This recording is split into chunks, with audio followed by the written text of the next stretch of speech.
You're listening to the Corbett Report. CorbettReport.com.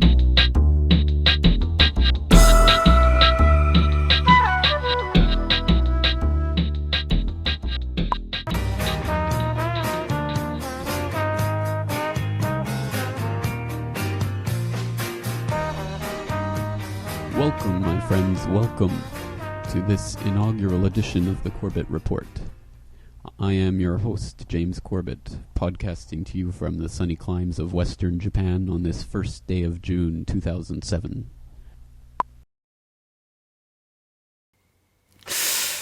Yes, that cringe-worthy piece of audio juvenilia, as I'm sure some of you in the audience will be able to identify, was indeed the first ever episode of this podcast, and the first ever piece of Corbett Report media ever unleashed upon the world, now nearly 7.5 years ago, if you can believe it. In fact, over 7.5 years ago, way back in June of 2007.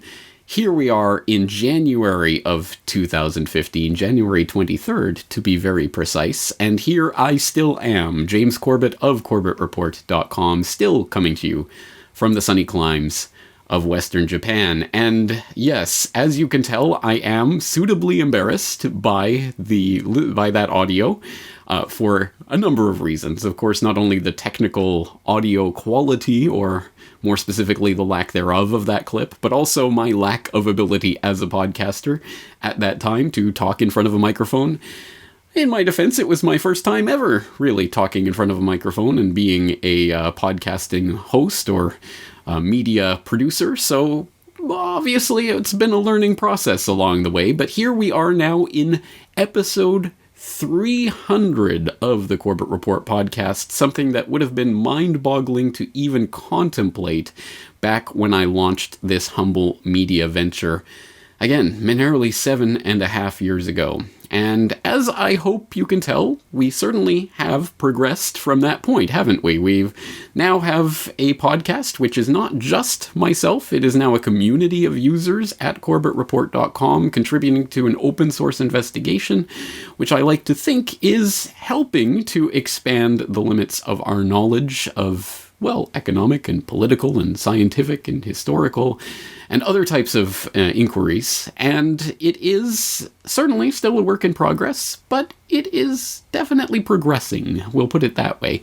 And I very much am pleased with that. And even though, yes, I do still cringe at my early episodes or my early attempts at podcasting, and never ever recommend to new listeners to the Corbett Report to go back and start listening from episode 1, because I don't think that will be particularly valuable, although there are still, I think, valuable pieces of information in those early episodes. But at any rate, this has all been a process, and as I have grown and learned and adjusted what I'm doing, I hope that the audience out there has done so as well, has also grown with this podcast. Of course, that might be a bit presumptuous on my part, but why are we here today for episode 300 of the podcast talking about the podcast? Well, I don't generally reflect on these round number types of occasions, but here we are at a nice round number 300, and why don't we use that as a signpost in the road to get us to a stage of reflection? Because it is important for us, all of us, in whatever walk of life we may be on, to step back and to contemplate and reflect on what it is we are doing and why we are doing it. How did we get here in the first place? What did we do in the past? What are we doing now? What will we do in the future? And so this is my attempt to articulate that for myself with the Corbett Report podcast and what I hope to accomplish in the future. But as I say, we can't possibly know what we want to do in the future without understanding where it is we're coming from or what it is we're doing at the present time. So let's take a moment to step back and to take a look at some of this thousands and thousands of hours of media that is now accrued there, completely free and open to the public, as it has always been at CorbettReport.com. And I certainly hope that you will use the Corbett Report as the resource that it is intended as. But at this moment, let's take a moment to put this into a context that we can actually grasp by framing today's podcast with a question. What is the value of this work? What value does the Corbett Report add to the general societal conversation, the alternative media generally. And to answer that question, I think it's important to understand that from the perspective of today, when you look back at the best episodes of the Corbett Report podcast, or the best interviews or videos or articles that I've created in the past, the ones that stand out are not the ones that are talking about specific aspects of specific news stories, the news of the hour, the news of the minute that is covered breathlessly in a lot of other places online. Although there is some of that goes on, perhaps most notably in the New World Next Week series, which does attempt to look at some of the latest news in the world and sort of encapsulate the news of the week. And I think there is a value to that.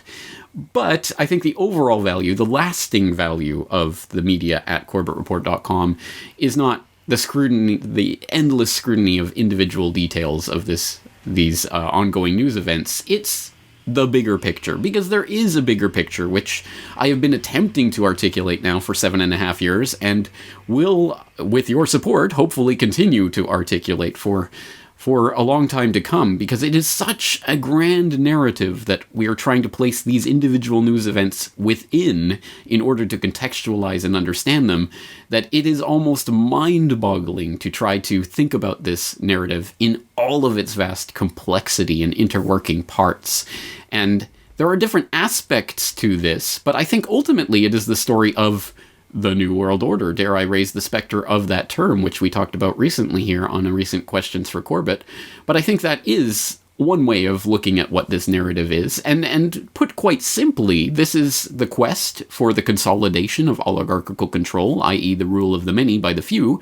And I think the New World Order quest or dream is the final consolidation, the ultimate revolution, as Aldous Huxley put it once, to fully consolidate that power and control in an immutable system, a system that will never effectively be opposed. And there are many different aspects to this agenda. Again, it's overwhelming. It's in its complexity and in its intricacy.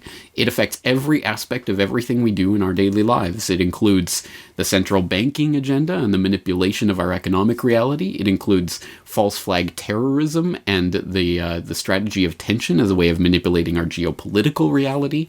It involves eugenics and the depopulation agenda, which ties into the scientific dictatorship, a term that I did not coin myself, a term that was coined again by Aldous Huxley, which is a name that you should be familiar with, as he is not only an author, but also someone whose family lineage goes back into the real heart of the British scientific establishment, and perhaps more importantly, the history of eugenics.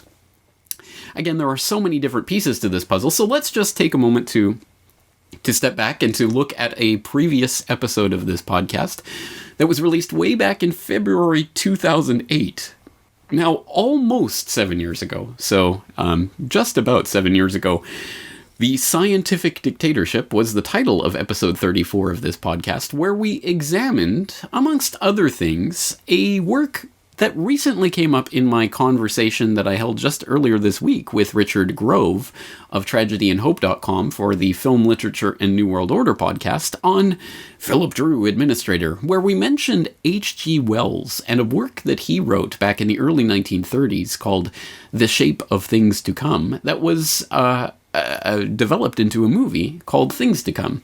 Now, back in episode 34 of this podcast, we looked at that, a clip of that movie, and examined how the scientific dictatorship was something that H.G. Wells was talking about, arguing for, preparing the public for in numerous ways, not only through his works of fiction, but perhaps even more importantly, through his non-fiction.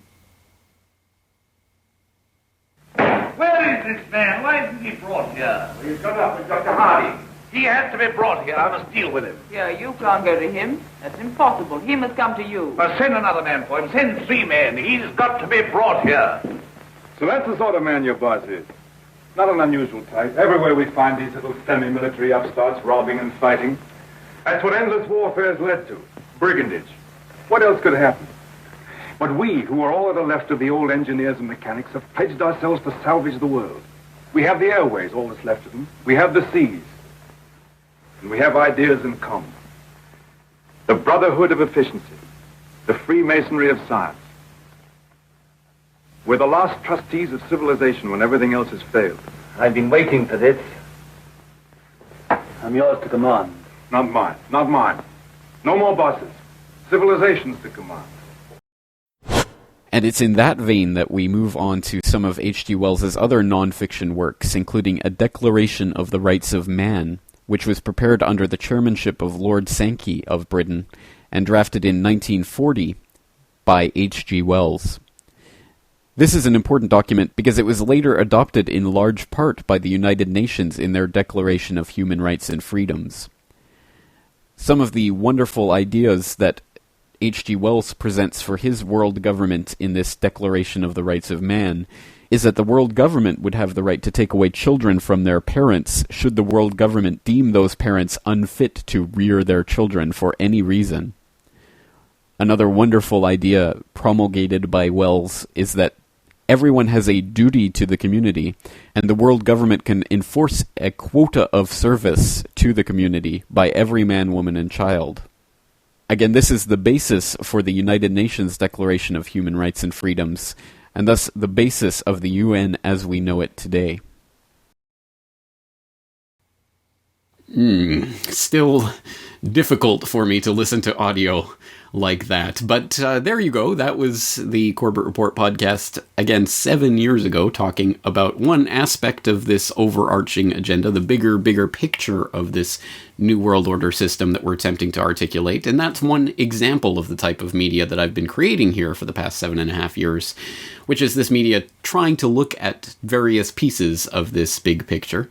There's also, of course, just as there is the grander scope of this narrative, as I say, there are very intricate, fine-grained details of each moving part of each one of the aspects of each system that plays into each part of the agenda that makes the bigger picture. So, as I hope that analogy makes clear, there is a very fine-grained detail that is possible to look into as well, and to some extent, that's also a task that we're engaged in at the Corbett Report, and that I have been attempting to do for the past several years. For example, taking a look at one aspect of one think tank which has been influential in the shaping of the 20th century and continues to be in the 21st century, namely the Rand Corporation. And it was my great pleasure and honor back in 2011 to not only produce an episode of the podcast talking about the Rand Corporation, titled The Rand Corporation Exposed, episode 175, but also in preparation for that podcast, to interview the man who wrote the book on the Rand Corporation, Alex Abea, who wrote Soldiers of Reason, the Rand Corporation, and the Rise of the American Empire. And in interview 287 of this podcast, again, available at CorbettReport.com, all the links for these individual things that I cite today will be in the show notes, but you can always, of course, just look for them on CorbettReport.com. In that conversation, we talk about military planning, systems analysis, nuclear weapons deployment, rational choice theory, and how we are all, as Alex puts it in the interview, the bastard children of Rand, whether we know it or not, which is an interesting and intriguing statement. So we did talk about the development of the Rand Corporation and what it means that we are its bastard children. Well, you raise a very intriguing and important point there, because if it all does boil down to us as individuals defined as consumers, just given a bunch of choices, and those choices being predefined and pre-limited for us so that society can be shaped in a certain direction, then what does that say about the Rand Corporation itself, which is really on the surface only presenting case studies or looking into certain possibilities, but simply by looking into certain possibilities, aren't they in a way shaping the course of society?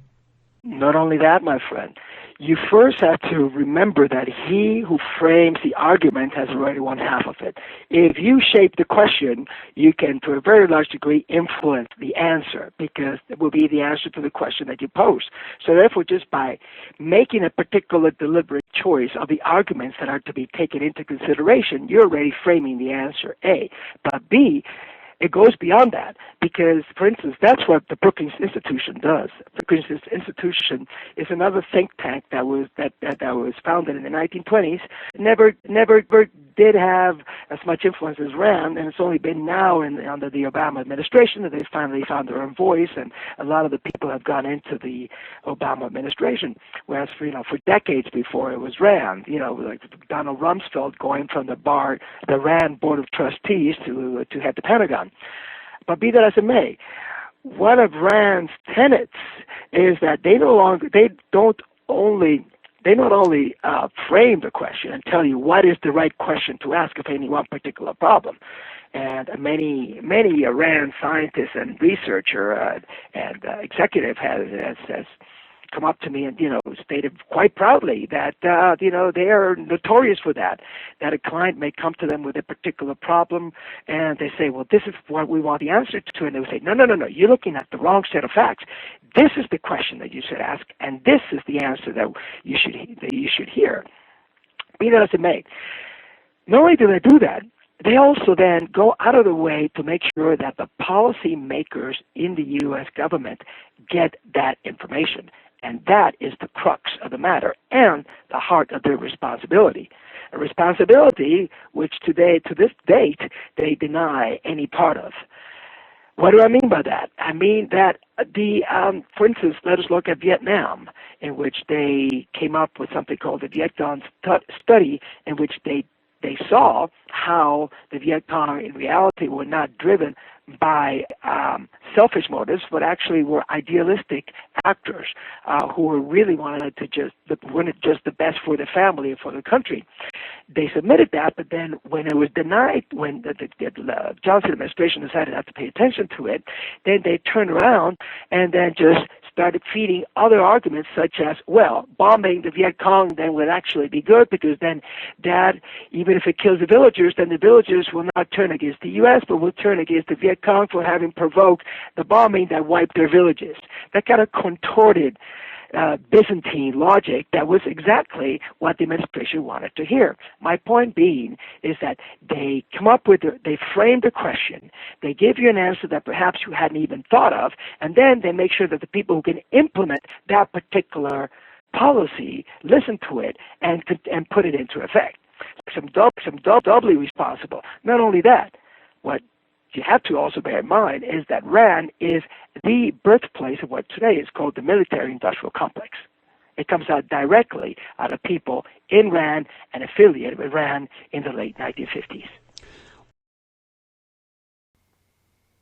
Now, once again, that is just one example of one of the examinations of one of the fine details in one of the systems that is one part of the overarching narrative that makes up one piece of this overall picture of the New World Order. So, again, there's no way to accurately represent all of the individual pieces that we've looked at over the years, but this is just one representative example of that, and one that I think is worth listening to. So, of course, you can go and download Interview 287, as I say, freely from CorbettReport.com. I should also mention at this point that as that interview was conducted in 2011, it will be a part of my brand new, just now available Corbett Report Data DVD Volume 4. And for those of you who don't know about the Data DVD series, basically these are data DVDs that you put into your DVD-ROM drive, i.e. your computer, not just a regular DVD player, and that contains every single podcast episode, interview, article, and video from whatever year we're talking about. In this case, 2011 is the brand newest edition, and they contain, for example, interviews like that one with Alex Abea talking about the RAND Corporation.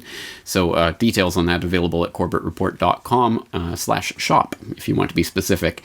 But that is just, again, one example of the types of fine-grain analysis that we can do here. But as I say, this is part of a bigger picture, and obviously, one of the things that I have been attempting to do at the Corbett Report since episode 1 is to also take a look at the bigger picture and to try to be somewhat philosophical, but to try to connect those pieces and see how they relate together. Why is it that this system is being created? How is it being created? And what effect is it having on all of us? And I think this is, again, it's a mind-bogglingly large question, and one that I've attempted to approach from multiple different angles over the years, so I don't think I can choose just one that will reflect all of those different ideas or approaches, but let's just pick one out of the bag, because we must eventually, and we can turn to an eye-opener report that I created a couple of years ago now, called Rings Within Rings, which was an attempt to articulate the ways in which secret societies function as communities of interest to group different parts of the oligarchical would-be ruling class together in the quest for the attainment of this consolidation of oligarchical power. And again, if that sounds all very philosophical, it's because it is. But luckily, it's not quite as confusing as that might make it sound. It can be reduced to some not simple, but easily graspable terms that can be then plumbed to their depths. So let's just take a short look at one example of this examination, again from the eye-opener report called Rings Within Rings, where we talk about Carroll Quigley's formulation of, or exposition of how Cecil Rhodes created his Round Table Society, and the implications of how that Round Table Society was constructed on how the oligarchy functions in general. What one develops through an exploration of Quigley's writings is not some easily parodied amorphous conspiracy of them and some vaguely defined Illuminati that may or may not have anything to do with the Bavarian Order of the Illuminati founded by Adam Weishaupt in 1776, but an interlocking series of centrally controlled organizations of interest populated mostly by those on the outer circle who have no idea what agenda those on the inner circle are aiming at. In this view, the conspiracy is not monolithic, but made up of groupings of individuals united by a common ideology, sometimes with differing views of how to achieve their goals. In 2009, I had the chance to talk to G. Edward Griffin about what he believes to be the uniting ideology behind these various groups. The underlying engine for almost all of the problems that concern us today is an ideology of all things. It's not even people. Oh, yes, there are people with names and they hold positions and all of that, but they're always changing. Those people are replaced by other people. And if you look at the common thread between them, it's that they share a common ideology. They all think the same. And so it really makes no difference who is in power or who holds that particular position. Nothing really changes. We've noticed as we go from one decade to the next, from one political party to the next, from one regime to the next.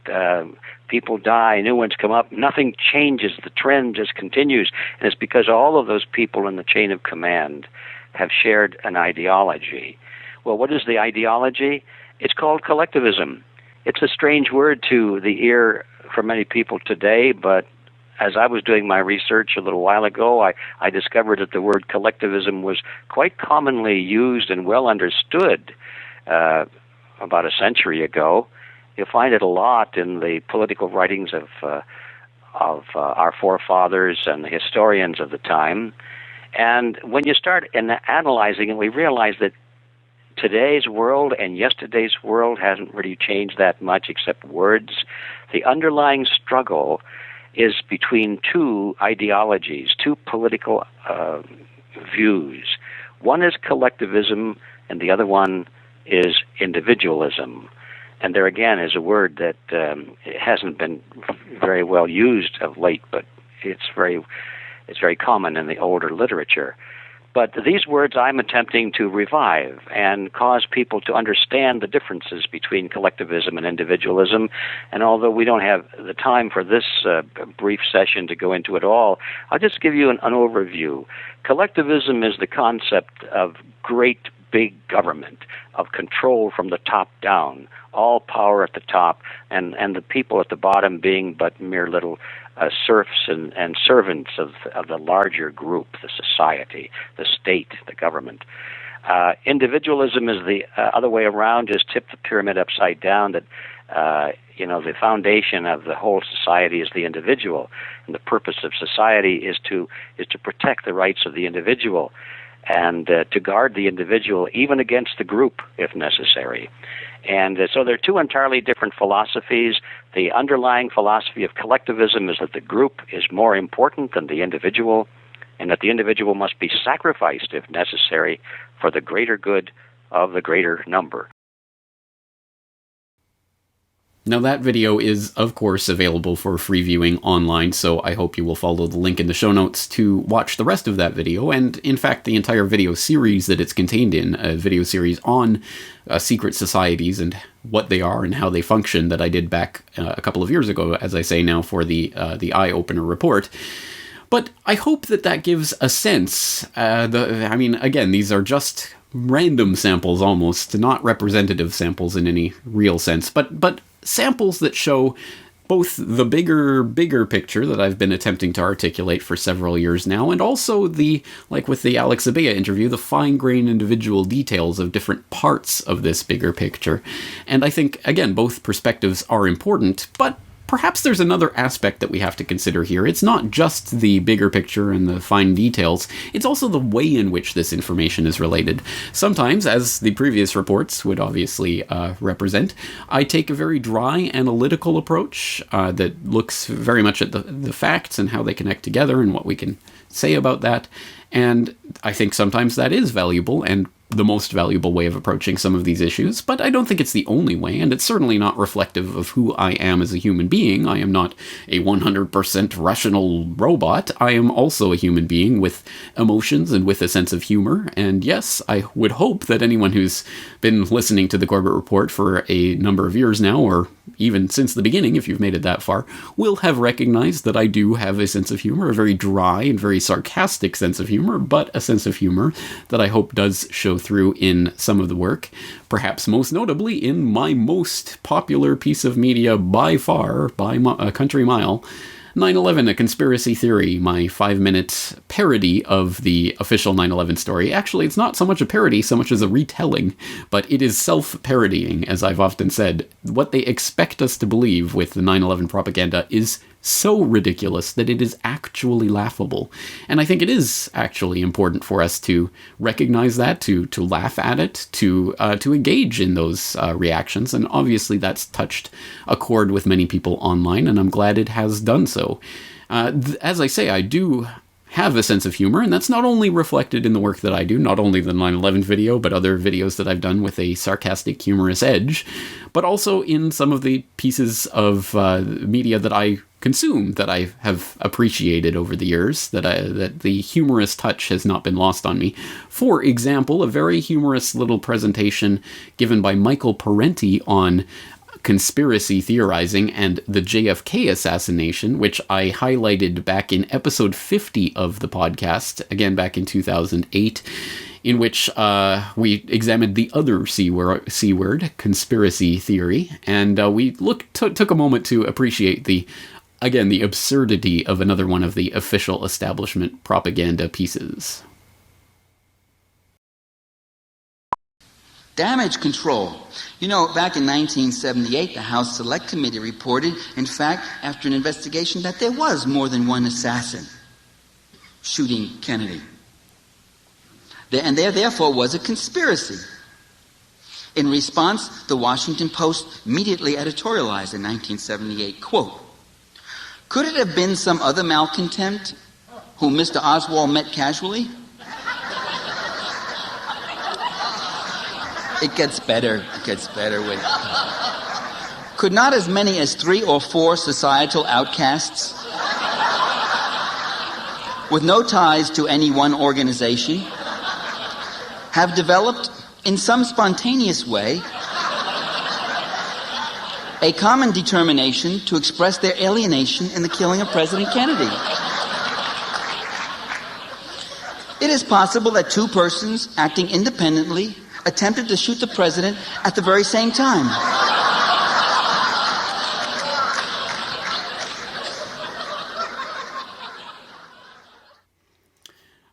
All you can do is laugh. I mean, you should laugh at that. It is ridiculous, and that is a natural human reaction to that, and one that I think is good to engage with. It is good to show ridiculous propaganda for what it is, and laughter is a good way of doing that.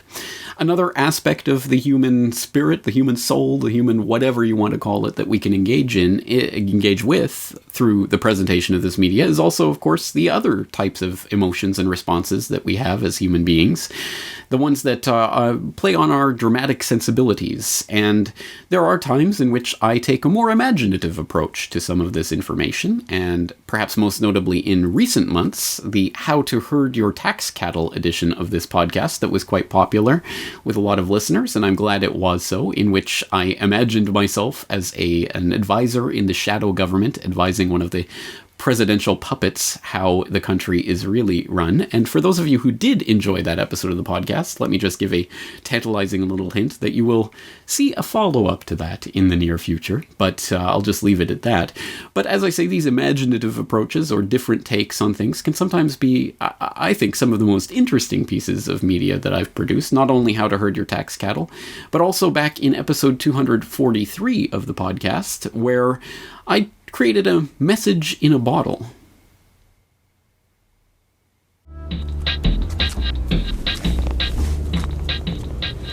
This is a message to the future. A digital message in a bottle cast out on the binary waves of ones and zeros out into that digital eternity, on the other side of which I know not what lies there. I know not who is looking at this right now or listening to my voice. But if you are, I guess it means that we've lost. Those of us who are concerned about freedom. I wonder if you even know what that word means. I mean, truly means. Not what you've been taught that it means, if you've been taught anything of the sort. But what it truly means to be a free, independent human being. I don't have a digital crystal ball. I can't see into the future, and I don't know anything about your time, your place, who you are, where you come from.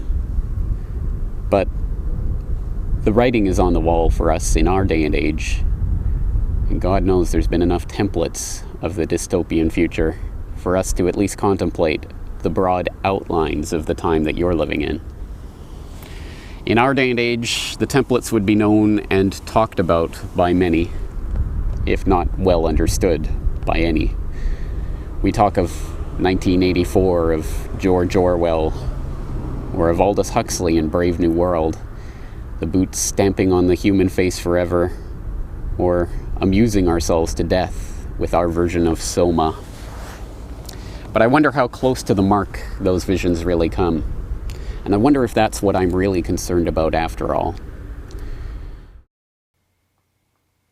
That is the intriguing, I hope, opening to episode 243 of this podcast, Message to the Future. And for those who are wondering, yes, I hope that there will be a follow-up to that particular edition of the podcast in the future as well.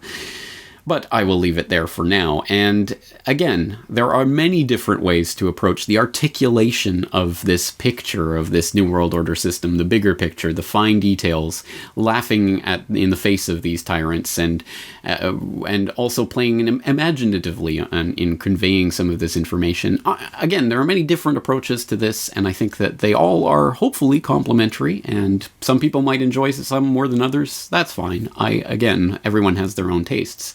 And that's all to the good, and I can do nothing other than be a reflection of who I am and my personality and my mentality. So that is the Corbett Report, and it can't be anything more or less. And I would never, again, be hubristic enough to say that I have the complete understanding of every intricate working part and the system as a whole. No one does. Not me, not you, not any individual out there. I think we have to piece this together from many sources, and I hope the Corbett Report can be one of those sources that you can use to supplement your overall understanding of this bigger picture. But, and this is the big but of today's episode, we arrive at the point where we have to start thinking about where are we going from here, and why are we doing what we're doing? What direction do we want to take things in? And I can't answer that for you. I can only answer that for me and the media that I'm creating. So more specifically, why do I do what I do?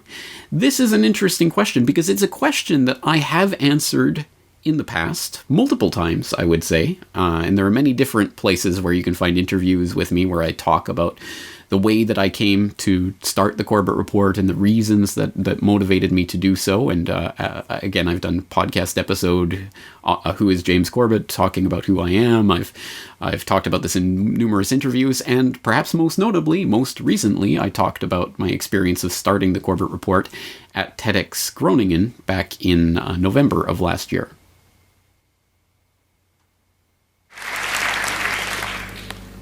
Hi, everyone. I'm sure everybody here is familiar with that famous quotation, "The pen is mightier than the sword."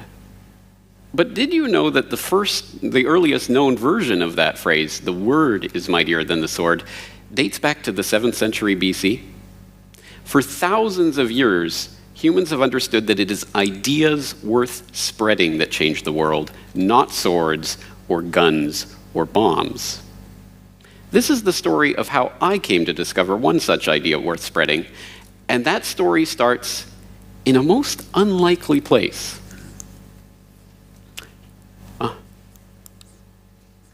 Here. A rundown old apartment building in rural Japan. I moved into this building in 2006. My apartment was the one on the bottom, second from the right, the one with the bamboo blinds. It's not exactly the Hilton, but it was home for me. And the apartment came with an added bonus, a free internet connection. And that little bit of fiber optic cable changed my life.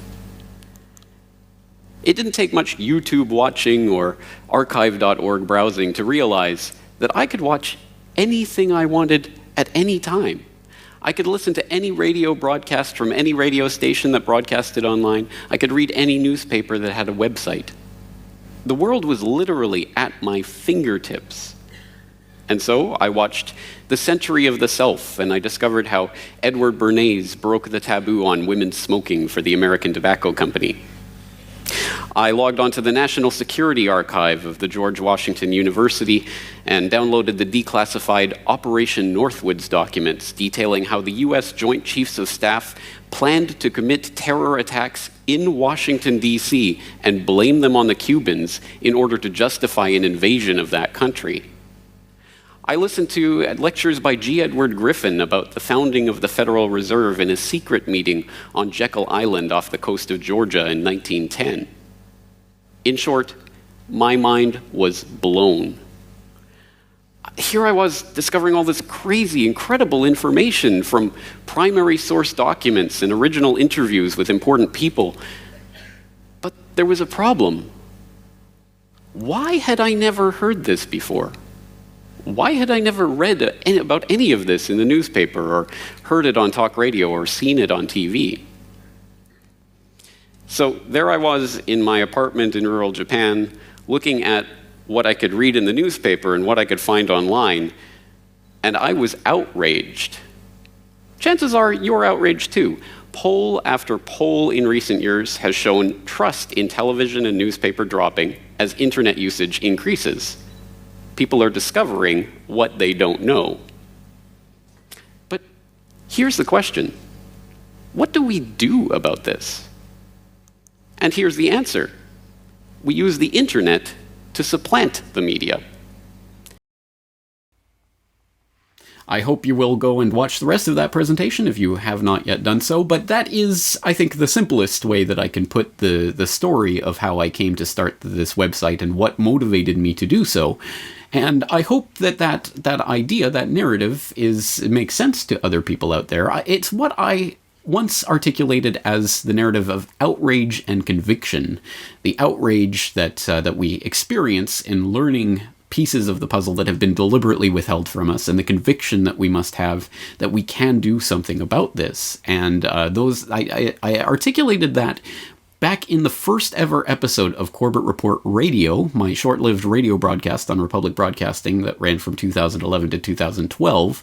In the first ever episode of Corbett Report Radio, I talked about outrage and conviction and my story of how I came to start the website and why I started it. And interestingly, in the last episode of Corbett Report Radio, episode 277, at the end of 2012, I somewhat clarified, amended, supplemented that vision of outrage and conviction with another piece of the puzzle that is important for us to understand, that this motivation has to not come from a place of hatred, as one might think. If we are motivated by outrage, then we're just acting in anger and just reacting. It has to come from a place of love. It has to be something deeper that is motivating us to create something new rather than simply to react to the situation we've been placed in. And that is the emphasis that I think I want to start making more explicit as we move from here past episode 300, as I continue out into the foreseeable future with CorbettReport.com. This is something that I attempted to articulate, for example, in my New Year's resolution message, and which I've been talking about a little bit recently in the podcast, and we've talked about this with Sibel Edmonds the other day in a conversation that we had, and things of this nature, where we're talking about what it is that we're doing here, what it is that I'm doing here, what it is that you're hopefully investing your time in, and why it is we're doing this. Again, it's not just about the outrage and conviction. It has to be about the creation of something new, something worthwhile, the attainment of something. And that's why I have prided myself on the fact that the Corbett Report has tended to focus more on solutions, on things that people can actually do, than on a lot of the fear porn that can just attract people into this web, this alternate matrix of the alternate media. And I think you all know of the type of fear porn that I'm talking about that can certainly grab people's attention, but does not leave them any stronger for it. So I have, for example, just as one example, I had a series on the podcast in the past called Lessons in Resistance, where we looked at various different ways that people can resist the system.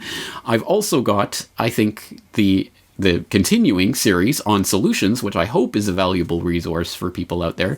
Please type in the word solutions into the search bar on CorbettReport.com and start exploring the archives, where we talk about all manner of solutions that you can start implementing yourself, from our recent episode on guerrilla gardening to nullification, making your own media, boycotts and boycotts and surveillance, peaceful parenting, pirate internet, monetary reform, 3D printing, complementary currencies, open source, everything. We've done a lot of work on that in the past, but as much as we have done in that vein, I want to concentrate even more on solutions in the foreseeable future, in the coming year.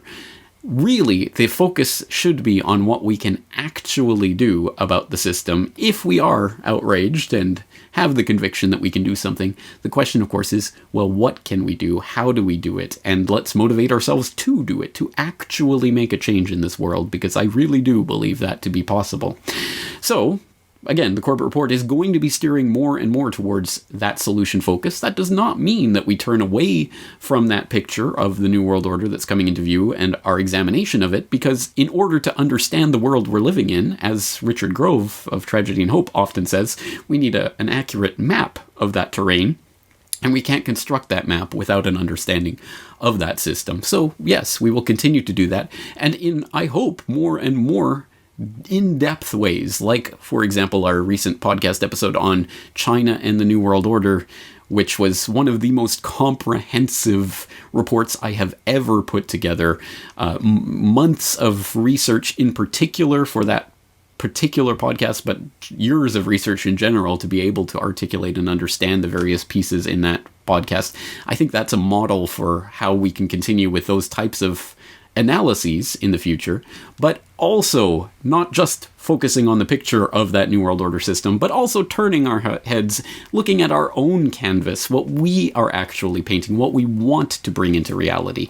And I think that must also be a very important focus of this work going forward. So I hope you will join me on this. And yes, today's podcast was a bit self-indulgent and philosophical. I hope you have indulged me in this, because I think it is, again, important to constantly reassess what it is we're doing and why we're doing it, and to try to come to a more nuanced understanding of that with each iteration. And once again, let me just say that I absolutely could never have imagined that the Corbett Report would become what it has become when I started out as that humble, stuttering, false voice kind of amateur back 7.5 years ago. I'm still an amateur in many respects, but I think you will agree I've improved in many respects as well, and I will continue to improve, I hope. That is the point. We all have to learn and grow, and I again, couldn't have imagined that the Corbett Report would become what it is, or that I would be doing this as my full-time endeavor, or that would be enabled by the support of all the people out there. Not only monetary support, of course, that is important, and I do deeply appreciate every single member of the Corbett Report community and the people who buy the DVDs that make this Corbett Report podcast possible, but also spreading the word, spreading the information, just talking about this information with other people. That is part of the solution in and of itself, is to start this conversation, to start the dialogue, and to start affecting the change in consciousness that I think is the real revolution, as I've talked about in the past. And as I say, you can support this work by becoming a Corbett Report member and joining this conversation, leaving your comments in the comments section of the website. Also, of course, by buying things like the new Data DVD Volume 4 from 2011. Once again, every single podcast episode, interview, article, and video posted on CorbettReport.com in 2011.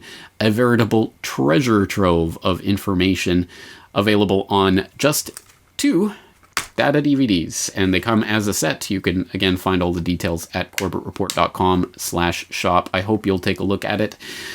Once again, I'm James Corbett of CorbettReport.com, thanking you for joining me for this 300th edition of the Corbett Report podcast, and inviting you to join me again next week.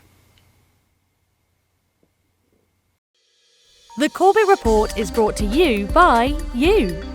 Your support makes the Corbett Report possible. Sign up for the subscriber newsletter or purchase a DVD at CorbettReport.com/support.